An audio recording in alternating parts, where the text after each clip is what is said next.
Video on the 160 scale Neograde Nu Gundam. So I'm basically cramming my butt off to get this kit finished for Seattle Spring Show IPMS 2016. I know I haven't showed much since the last work in progress, but so far I've got them divvied up by section. These are the legs. I believe this is the skirt armor, and so on and so forth. But we're going to give it a dip in the purple power for a couple days. And I got to get back to sanding more parts. I still got to do the weapons and the fin funnels, the shields back there, of course, and a couple more things to do. Then it's going to be straight into paint, hopefully by this weekend if I'm lucky enough. Things have been crazy around here. We've been having windstorms and power outages, so that's pretty much limited my time to work on anything right now. But it's gone good. Everything's been sanding along smoothly. Mostly been working on the shield as of late. Just rescribing the existing panel lines, kind of deepening them so I can do a pretty easy panel wash on these. And boy, it's been a nice easy ride so far. I'm not going to complain. So basically the shield sections. Really nice detail. It's got a little bit of warping though. I mean, we're going to have to deal some resin straightening. I think if you can see that edge right there.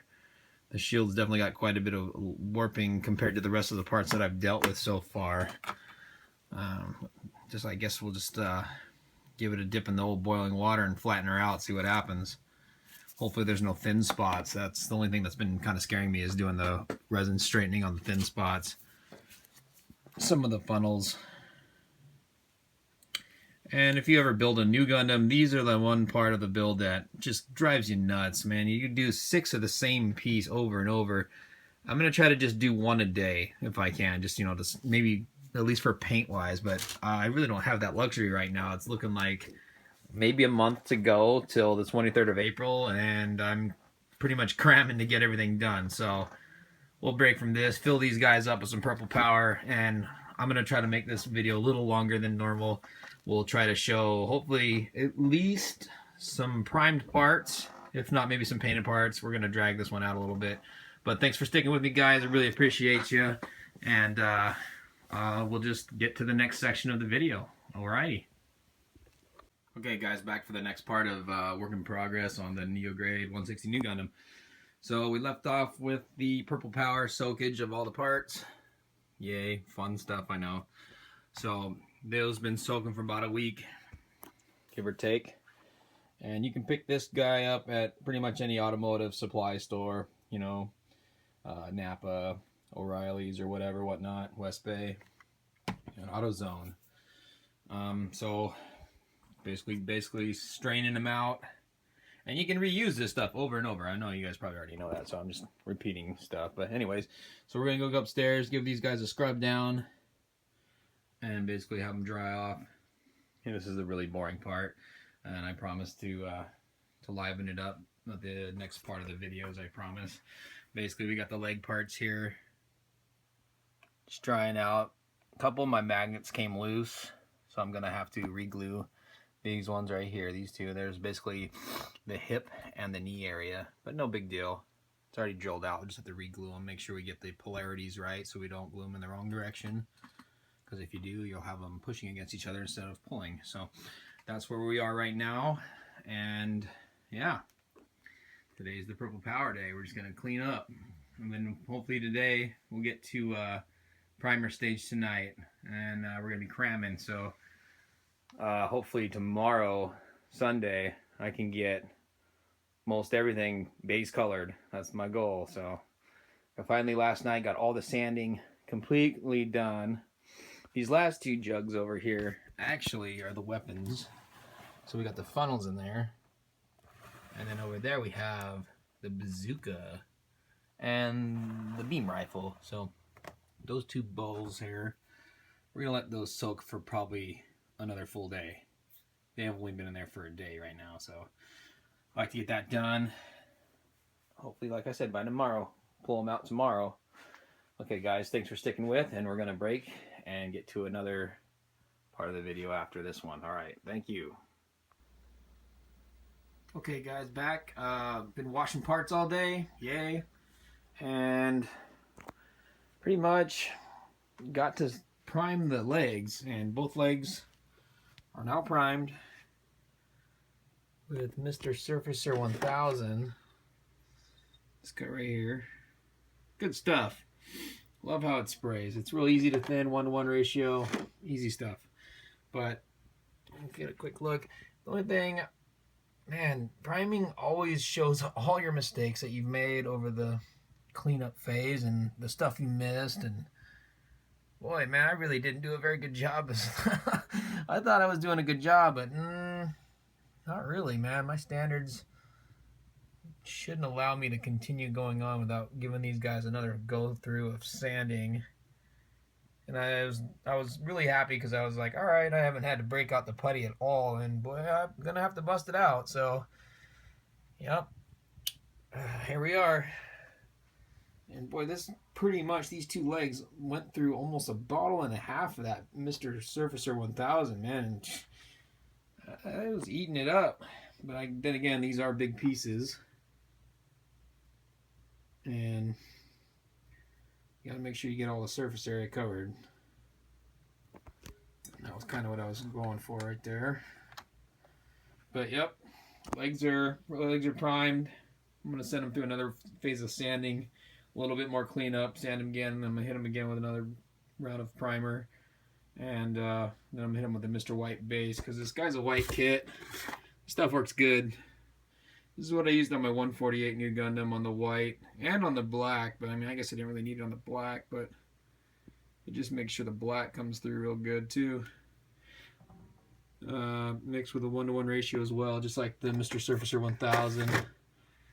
But yeah, that's where I'm at for tonight. It's 10:30. I got to work at 5 a.m., so I'm going to call it a night on this. Or we're going to hit it hard tomorrow on the evening time. So hopefully I can get some more stuff primed. And yeah, that's pretty much it for this little segment. And we're going to call it a night. And I'll see you guys in the morning. Okay, back for another segment of the work in progress. So far, things are going okay. Got the head primed right here. Still need to do a little touch-up sanding on some. But for the majority, we got that all taken care of. No, it doesn't look like much right now, but this is the only pile of parts I got left to prime. It's the weapons, shield, funnels, bazooka, and the rifle, and a little bits of the stand. As for the mecha itself, or the Gundam mobile suit, we've got everything primed. So I got it standing here. It's come out all right. I've got a couple areas I need to fix. Might as well go ahead and show you, but I don't know if you'll see them. I've got there was like a seam line here. I haven't quite got it all the way. I'll get it and I'll touch up a couple things. But so far, I've actually had to go back and resand a few things after seeing some of the primed areas. Still need to sand that. Boy, I got a little sloppy in the beginning with my scribing. I was using one of those big old Tamiya scribers, and I really noticed how much I actually gouged into certain pieces and basically cut a little too far. So I had a lot of scratch marks in certain areas. So I went back, filled them all in, sanded them again, did a bunch of wet sanding on the legs, and reprimed again. So I'm pretty confident they're gonna turn out pretty smooth. The arms went really smooth. Very, very minimal blemishes on these guys at all. Same thing with the chest. The chest is going good, except for I've got a couple spots where I've got gaps. I think they're just gonna be there because I chose to go the route of using the magnet so I could get in here, but yeah, I think it was worth it in the long run. I'll be able to get inside if I ever have any problems with the LEDs. Here's where the switch is located for the LEDs in the cockpit. It's kind of cool. So we got that working out. So it's kind of a pain in the butt to get that thing straight. And I still got quite a bit of a gap here. I thought I had it closed up, but for some reason when it's assembled, it's still giving me a small gap. I might just have to live with that considering the time constraint I'm on. I've got, I think I said 22 days. Now I'm down to 21 at this moment of the build. And the rest of the little things that are missing on the back are just like the little detail parts, which we'll go ahead and, I've got them primed. They just, you know, I can't assemble it until it's got paint on it. And that's coming this weekend.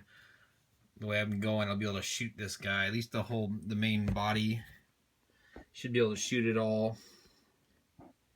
Yeah, so you can kind of see right here my overzealous scribing. There are some parts that I did a little crazy. Yeah, there's the seam line again. I'll go back and fill that in with some epoxy putty tonight, and hopefully tomorrow it's ready to be sanded out. Yeah. Happy with the way the arms turned out though.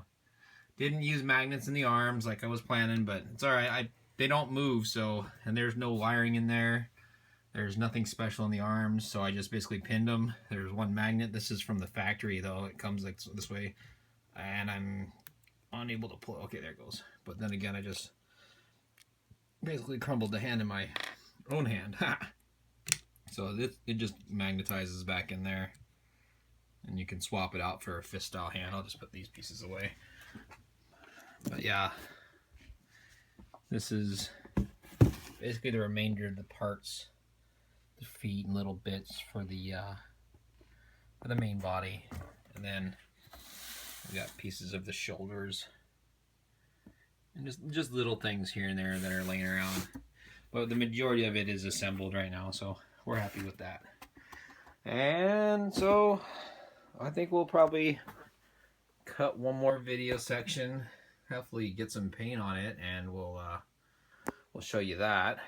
If all goes well and I keep staying on it, I could be done by next weekend. I know I've said that in several videos and never came through on my promises, but I'd like to finish this up by next weekend so I don't have to stress out and try to go last minute like I did last year with the with that Gyaradoga entry right there. That thing, I was working to the very last second to get that thing done. This time I'm pushing it, but this one has a whole lot less cleanup to do on it. It's been a really nice kit. Wish every resin kit was made by Neograde. It'd make everybody's life so much simpler. Okay, so that's it for this section, and we'll cut and we'll get back to you guys. All right. Okay, last segment of this video. Got the hobby room cleaned up. Man, this place was a mess. Literally. Paint dust everywhere. So, we got the black. Some of the bazooka parts in gray. Still got to mask the feet off. Basically, I'm in masking mode now because everything's done. Just going to have to, yeah, big pile of white parts. And then over here we got the metallics. And then we got the gray. That's going to require the most masking. And then the yellow and that blue thing's this guy's not even part of this kit, excuse me. One last piece to paint. I didn't like the way it was turning out, so I have to basically sand this part again and go at it. But that's the last piece that needs paint.